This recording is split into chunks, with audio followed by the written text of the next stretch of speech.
Kamusta ang pagiging isang kuya ng kalsada? Ano ba yung mga dapat tandaan ng kuya ng kalsada kapag nasa kalsada na kayo? Kasi yung kinikita mo ba sa dati mong trabaho, nakukuha mo ba kay Mubit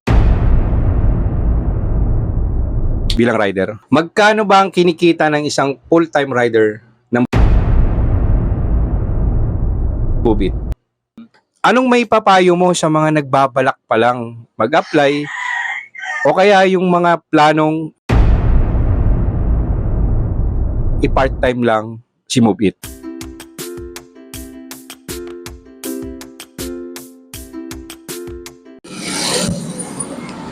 Hello, what's up guys? Welcome back to my channel. Matagal-tagal na din yung huling nakapag-upload tayo ng video kasi for the personal matter. Pero kung ano man yun, let's move on. Maraming salamat nga pala dun sa mga nakapanood ng huli kong video. Sa lahat na nag-comment. Guys, hindi na para isa-isahin ko kayo. Maraming salamat po. Sa lahat na nagtatanong at nagko-comment, guys, maraming salamat. Sana makatulong sa inyo yung video ko, lalo na doon sa mga nagbabalak palang mag-apply kay Mubit. Guys, maraming salamat. For today's video, meron tayong isang pupuntahan, isang kuya siya ng kalsada. Guys, napaka-interested ng topic natin for today's video. Pupuntahan natin isang kuya ng kalsada. Magtatanong tayo sa kanya kung magkano nga ba ang kinikita ng isang full-time or part-time na isang rider Mubit. Kaya, kung interesado ka sa mga ganitong klaseng video, baka naman, bigyan mo naman ako ng isang like. O kaya mag-subscribe ka na rin para like ang updated sa mga ganitong klaseng video. Kaya tara, samahan niyo ako. Let's go! Uy pre, kamusta? Okay lang, ikaw, kamusta? Sa mga hindi nga pala nakakaalam, ulitin ko lang. Before kasi katrabaho ko to si Lloyd. 2019, 18 pre. 2018. Oh, so nagkasama kami yan sa Mega isang mall. Mega Mall. Ngayon, sa haba ng panahon, bigla kami nagkita, di ba pre? Oo. Saan tayo nagkita ulit? Doon, sa office. Oh. So nag-claim siya ng incentive.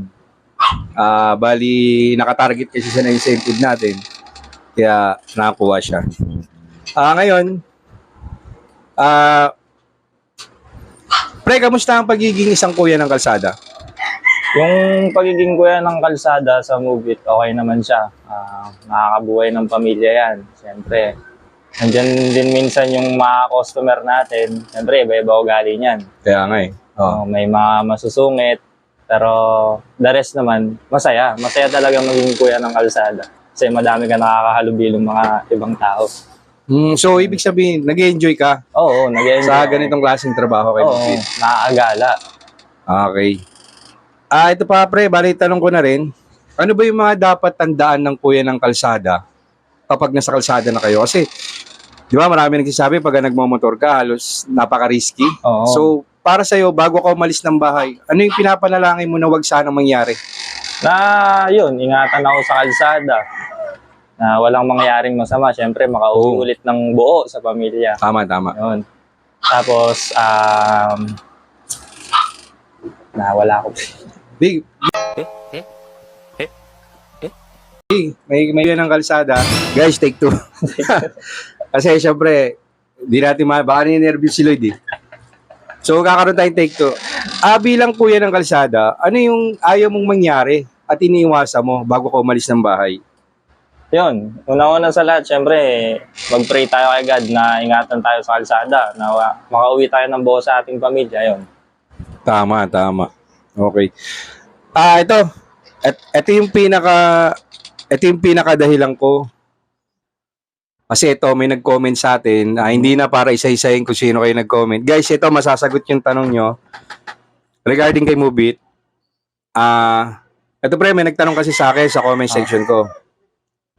Magkano ba ang kinikita ng isang full-time rider ng Mubit? Bilang isang full-time rider, kapag sobrang sipag mo talaga, malaki sa malaki. So, wag na natin specific kung magkano, Oo. 'di ba? Kasi baka iba mag-expect na sabi mo 4,000, 'di ba? Oo. So sapat sa madaling salita. Sapat talaga. May So, sobra pa. Okay. So kung part-time naman, Sa part-time naman, example, pina-part-time mo lang siya, may trabaho kang iba. Worth it din ba si Move It para sa'yo? Worth it din, syempre. Parang nagtrabaho ng double pay kung may trabaho ka tapos ipa-part-time mo. Okay, pre. Matanong ko na din kasi before, di ba, nasabi ko sa'yo magkatrabaho tayo dati. Yung kinikita mo ba before, sa dati mong trabaho, yung dati natin pinagtatrabuhan or kung saan ka man nagtrabaho nito, kasi tagal tayong hindi nagkita, di ba? Yung kinikita mo ba sa dati mong trabaho, nakukuha mo ba kay Move It bilang rider? Kuwang-kuha. Sobra-sobra pa. Okay, so sapat siya sa madaling salita. Oo, sapat. Kahit dalawa babae mo, tatlo. Ay, sorry. Cut natin yan dito pala yung asawa, sorry. Okay, so pre, para sa huling tanong kasi para masagot na rin natin sila sa mga nag-aagam-agam tulad sa mga nagtatanong sa akin kasi although Move It ako pero magkaiba kasi, di ba? So, anong may papayo mo sa mga nagbabalak pa lang mag-apply o kaya yung mga planong i-part-time lang si Move It? Para sa akin naman, yung mga gustong mag-part-time, tuloy nyo. Tuloy nyo yung pagpa-part-time niyan. Kung may trabaho kayo, pwede kayo mag-part-time kay Move It. At least, malaki yung kita nyo, di ba? Parang dodoble. Para naman sa mga mag-full-time, sabihin natin na magre-resign sa trabaho, pag-isipan muna nila. Kung hilig naman nila yung magmumotor yan, Sabagay. Tsaka yung lalo na yung parang nabigla lang sila na magmumupit ako. May nagkwento sa akin, 3,000 daw isang araw. So, dapat, pinaprocess nila yan, di ba, pre? So, pinaprocess yan. Tama. Lahat ng bagay kailangan ng proseso. Hindi yung nadala ka lang ng kwento ng katrabaho mo, tapos bigla ka nag-resign. Kung magbumubit ka, kasi nga, naengganyo ka sa kita, malaki, kung di ka naman masipag, di ba? At saka hindi ka sanay sa kalakaran ng kalsada. Baka umalis ka rin bigla, di ba? Okay yan. So, narinig natin guys, sana sa lahat ng nakakapanood nito or sa mga hindi pa nakakapanood, sana nasagot ko yung tanong mo, sir, na kung pwede ba siyang ipang part-time or full-time. So, based kasi sa ating rider na na-interview natin, nag-base siya doon sa mga actual na kinikita niya. So, hindi naman ibig sabihin, pag gumawa tayo ng ganitong klaseng video, is umalis na kayo sa inyong trabaho, pagpalit nyo na kagad. So, hindi. Lahat yan may process. So, maraming salamat, pare. Ito, close friend ko talaga to. So, isa shoutout ko na rin kung nasaan ka man, Raymond. Hanggang dito na lang. So, maraming salamat po, Lloyd. Thank you very much.